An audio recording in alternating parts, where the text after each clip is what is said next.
Hello, everyone. It's Charlton. And can I have a little bite of that? Yeah. Can I? Yeah. So the big news right now is that Trump is pulling the United States out of the joint statement, you're fun, that they're making at the end of the G7 Summit meeting.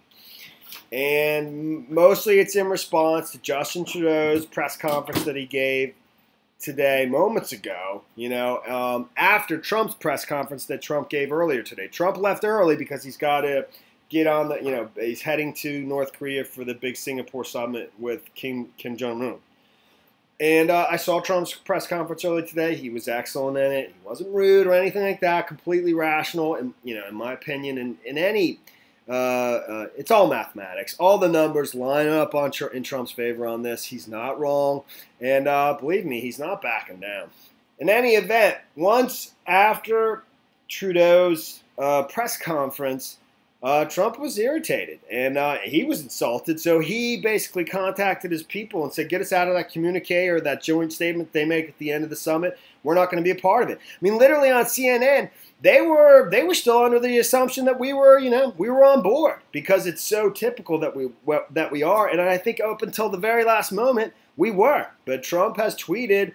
His tweet was, Prime Minister Justin Trudeau of Canada acted, and he's basically saying that, Trudeau in private was a much different person than he was, on the stage giving the press conference. Prime Minister Justin Trudeau of Canada acted so meek and mild during our G7 meetings, only to give a news conference after I left saying that U.S. tariffs were kind of insulting and he will not be pushed around.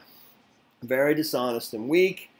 Our tariffs are in response to his of 270% on dairy because they apparently have a massive tariff on U.S. dairy coming into Canada from the United States. And before I continue, I think there's several, I know there is several people from Canada that watch my channel who I've become very, very friendly with, and I like quite a bit. And that, just very common sense, very fair-minded persons who I value their opinions, and they probably don't even line up politically with Justin Trudeau. So, but I want to put that out there, and I like those people. So, and he also tweeted just moments before that, based on, this is where he's basically telling his people, saying that we're not going to be a part of the joint statement, based on Justin's false statements at his news conference and the fact that Canada is charging massive tariffs to our U.S. farmers, workers, and companies. I have instructed our U.S. reps not to endorse the communique as we look at tariffs on automobiles flooding the U.S. market. So that's and here's what Trudeau said, and he made a variety of statements. This one is the one that they're reporting in the press, but he also talked about, I saw Trump talk about this, the sunset clause, because Trump wants a sunset clause in any trade deal that they come up with, whether it's a new NAFTA with all three countries, United States, Canada and Mexico, or two whole new trade deals, one just with Canada and one just with Mexico. But in either case, Trump wants some kind of sunset clause instituted. And Trump has 5 years in mind, but that's the starting point in terms of his negotiating position. But, he wants something, whether it's 5 years, 10 years, something in there that basically this thing's going to end eventually, and then we're going to start all over, and we're renegotiate it. But he doesn't want that. And he's saying that's no, that's off the table. And I was a little surprised at it's nearly $20 trillion.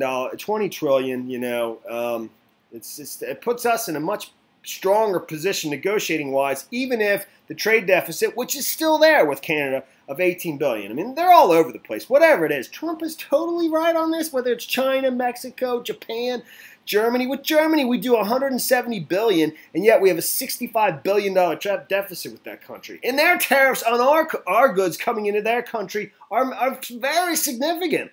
Which is probably why we barely do half the business in their country that they do in ours. Whatever. So here's Justin Trudeau. The United States has moved forward with significant tariffs on our steel and aluminum industry, particularly did not take lightly the fact that it's based on a national security reason that for Canadians who either themselves or whose parents or community members have stood shoulder to shoulder with American soldiers in far-off lands and conflicts from the First World War onwards, that it's kind of insulting. And I highlighted that it was not helping in our renegotiation of NAFTA, and that it would be with regret, but it would be with absolute certainty and firmness that we move forward with retaliatory measures on July 1st, applying equivalent tariffs to the ones that the Americans have unjustly applied to us. I have made it very clear to the President that it is not something we relish doing, but it is something that we absolutely will do, because Canadians were polite, we're reasonable, but we also will not be pushed around.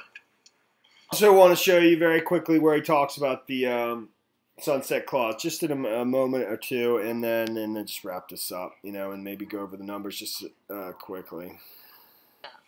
The president spoke this morning at his press conference. He said he thinks you're close to a deal, but that a sunset clause is inevitable. There are two possibilities, he said, for a sunset clause, but there will be one. Do you agree that there will be a sunset clause? Will you consent to that, and do you think you're close? There will not be a sunset clause. Canada has been unequivocal that we cannot sign a trade deal that expires automatically every 5 years. That is not a trade deal. So that's not on the table. I think there are various discussions about alternatives that would not be that and that would not be entirely destabilizing for a trade deal. And I think we're open to creativity, but there will be no sunset clause. If there won't. Okay. Nous avons dit. So, and basically there is some rationale behind not having a sunset clause. And Trump addressed this in the press conference that, there are certain investments, they're very long term, whether it's building factories and so forth, that, these things could go on for 30 years. And so, there's major investments. So there's implications for that, but there's also, it's just rational that the possibility of a deal ending that can't go on forever, for infinity, so to have it end in 10 years and then have basically a do-over and renegotiate everything. I don't know. That's just common sense, And he comments about it again because it comes up again, and the person basically says that maybe if it's not 5 years, maybe there's something else, or it's just for certain aspects of the deal that it has, You said that that a 5-year sunset clause is not on the table. Trump says that there's a second proposal for a longer-term sunset that takes account of the business investment cycle. So are you opposed to any sunset clause of any length? Yes, we are opposed to any sunset clause of any length. If you put a expiry date on a trade deal, that's not actually a trade deal. So that's our unequivocal position.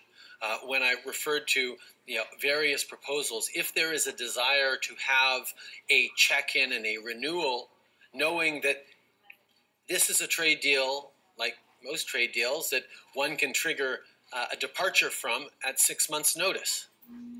That's something that's rarely used. That exists currently in NAFTA. It would no doubt exist in a modernized NAFTA.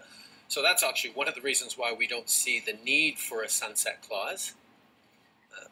If you can leave a trade deal at 6 months' notice, as we know the President has threatened to do a number of times, then there's no real need for a sunset clause. So we are looking, always willing to listen to proposals that might work around that, but allow me to be... If you can leave in 6 months' notice anyways, then what do you care if there's a sunset clause? It's the same thing. You already have a sunset clause that you can enact in 6 months' notice anyways. So what's the problem? What's the problem with the sunset clause? I'm telling you right now that the persons who don't want sunset clauses are the huge corporate interests that basically bribe the politicians to get these things set up. That they do very well under a certain industry or two, or a certain huge company or a group of companies, and then everyone goes to sleep for 10 years or 15 years, and it just goes on like it's normalcy, it's law, whatever, and that's why they don't want sunset. They don't want it to be looked at again, while regular people are getting screwed.